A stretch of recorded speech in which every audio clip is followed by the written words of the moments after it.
deux genres pour un même sens. Je voudrais simplement apprendre quelque chose de très important aujourd'hui avec vous. Vous savez, pour environ plus de 80 noms, l'usage hésite entre le masculin et le féminin. C'est-à-dire qu'il y a des noms qui ont en même temps deux genres, c'est-à-dire que masculin et le féminin.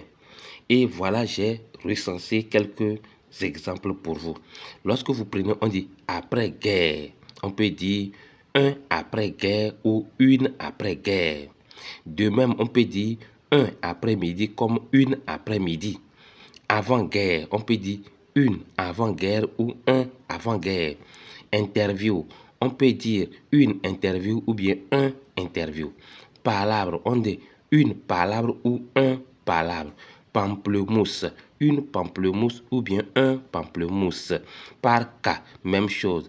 Perce-neige, on peut dire une ou un perce-neige. Clope, cela se dit également une clope ou bien un clope. Maintenant, regardez bien. Ici, il y a une exception. Vous savez, pour certains noms, ils ont changé de genre au cours d'une période relativement récente. C'est-à-dire, il n'y a pas longtemps, certains noms ont changé de genre. Exemple, j'ai donné juste un exemple ici. Quand on prend alvéole, nous sommes d'accord, alvéole autrefois était masculin. Mais maintenant, il est devenu féminin. Par exemple, on dit une grande alvéole. Ça, c'est un cas aussi particulier. Mais regardez quelque chose ici. Vous allez retenir également qu'il existe des homophones comme tour. Vous voyez, tour, c'est une homophone. Alors, qu'est-ce qui se passe? Quand vous prenez tour, est au féminin quand il désigne la construction. Par exemple, la tour Eiffel.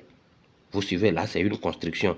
Mais masculin quand il désigne quoi? Un mouvement de rotation, ou bien un circuit, une péripétie, ou bien encore un instrument.